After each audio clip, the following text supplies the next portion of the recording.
Sejam bem-vindos ao canal Direito Imobiliário Prático. Meu nome é Camilo Rogério, sou advogado e no vídeo de hoje a gente vai falar sobre a importância da CND na compra de um imóvel. Mas antes de mais nada, verifique os links aí embaixo na descrição, onde eu coloco aí o meu curso, o curso Matrícula Imobiliária Método APS, Análise de Problemas e Soluções. Se você é advogado, estudante, corretor, correspondente bancário, se você lida de alguma forma com imóveis ou pretende investir, você tem que ter acesso a esse curso. Se você souber responder essa pergunta, não precisa acessar esse curso. Você sabe entender plenamente uma matrícula imobiliária de imóvel urbano?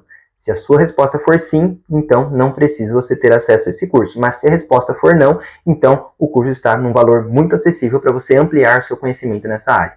Dado o recado, vamos falar então dos tópicos. Vou colocar aí na tela também, mas vamos começar aqui. O que é uma CND? É uma certidão negativa de débito. É um termo muito comum. Tantas pessoas falam CND, mas às vezes nem sabem o que significa certidão negativa de débitos. E certidão negativa de débito quer dizer o quê? Quer dizer que não há débito sobre aquela situação a ser pesquisada, né? Só que a gente usa esse termo CND, inclusive, para processos judiciais. Uma certidão negativa do TJ, por exemplo, né? Quer dizer o quê? Não há débito no TJ? Não necessariamente é isso, mas não há nenhuma pendência ali, não há nenhuma ação sobre aquele imóvel, sobre aquela pessoa que é dona do imóvel. Então, é sobre isso, tá? Isso é uma CND, uma certidão negativa. Então, se essa certidão acusa débito, por exemplo, estaria errado a gente falar certidão negativa. Se vem uma certidão da prefeitura acusando, por exemplo, débitos de IPTU, eu não tenho uma certidão negativa, eu não tenho uma CND, eu tenho um extrato de débitos ali, certo? Bom, tópico 2 aí, quem tem que providenciar, comprador ou vendedor? Esse ponto é muito importante, porque algumas certidões têm algum tipo de custo. E aí, como é que fica? Bom, isso tem que ser convencionado entre as partes, tá? Se você está sendo assessorado por um corretor ou advogado, normalmente eles mesmos providenciam, só que é bom, né, estar bem certo ali, bem combinado quem vai arcar, porque apesar de alguém providenciar, tem algumas certidões, como eu falei, tem algum custo, e aí quem vai providenciar esse pagamento? Normalmente, quem está vendendo providencia as certidões do vendedor, tá? Porque eu falo normalmente, não é uma regra, não é necessariamente a lei que impõe, na verdade isso vai ser convencionado. Existe um costume que o vendedor providencia as certidões de seu nome ali, né, ou o pagamento dessas certidões, ok? Mas eu também já vi casos em que o comprador arcou com todas as certidões ali. Também é plenamente comum, ainda mais quando a gente está falando, eventualmente, aí de uma arrematação de imóvel, né? Então, o comprador acaba arcando ali com as certidões, em boa parte dos editais, isso vai escrito. Não é nenhum custo muito expressivo, mas, querendo ou não, é bom deixar combinado isso para ninguém ter surpresa, ok? Bom, qual a finalidade da CND? Então, o primeiro ponto que eu anotei aí foi comprovar a ausência de dívidas. Então, imagine só que eu estou falando de uma certidão negativa de débitos. Se eu tenho essa certidão, quer dizer o quê? Que não há dívidas sobre aquele ponto a ser pesquisado. Ou, tratando-se aí de outras situações, por exemplo, uma certidão do TJ, que não há pendências, né? Então, isso é muito importante, porque aí você vai evitar a responsabilidade do comprador. Se alguém compra um imóvel sabendo que tem dívidas, ou seja, constou nessa certidão um processo, uma dívida, um valor em aberto, alguém executando, constou alguma coisa nessa certidão e mesmo assim se efetuou a compra, aí o comprador ele aceitou o risco de ter ali uma penhora futura, uma fraude de execução e acabar perdendo esse imóvel, que são os tópicos aí que eu anotei para vocês, né?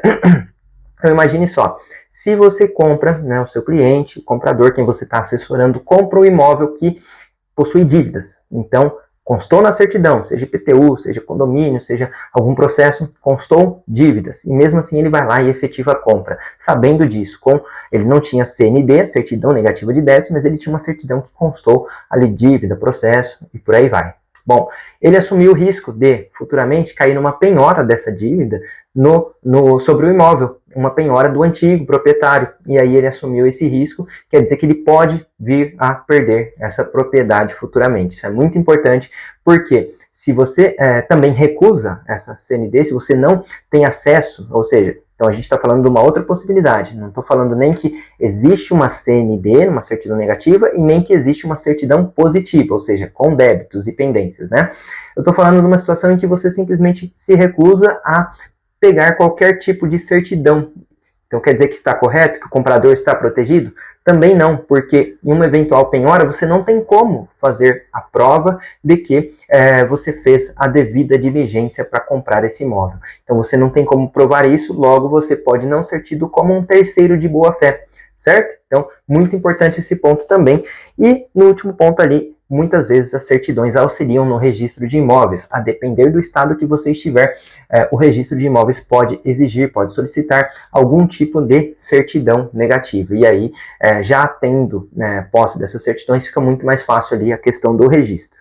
Bom, e aí o último tópico é o que pode acontecer se não tiver, se não for obtida a CND. Basicamente isso que eu já comentei com vocês aqui ao longo do vídeo, que você pode estar sujeito, você, quando eu falo assim, é o comprador, pode estar sujeito à perda desse imóvel. Por que perda? Imagine você que você comprou um imóvel onde eventualmente já tinha ali um processo judicial discutindo ele. E aí, esse processo judicial futuramente vai ser decidido, vamos exemplificar aqui, a favor da outra pessoa, e aí essa outra pessoa acaba tendo direitos sobre o imóvel que você comprou e eventualmente já pagou, certo? E aí acontece o quê? Essa outra pessoa, por já estar pleiteando isso na época da sua compra, ela não consegue, aliás, ela vai conseguir, muito provavelmente aí ter acesso a essa propriedade, a esse imóvel, e você não vai conseguir fazer a prova de que você fez a devida diligência, porque o que permite isso, na grande maioria das vezes, é a amostra das certidões, das CNDs, certidão negativa de débito, de pendências,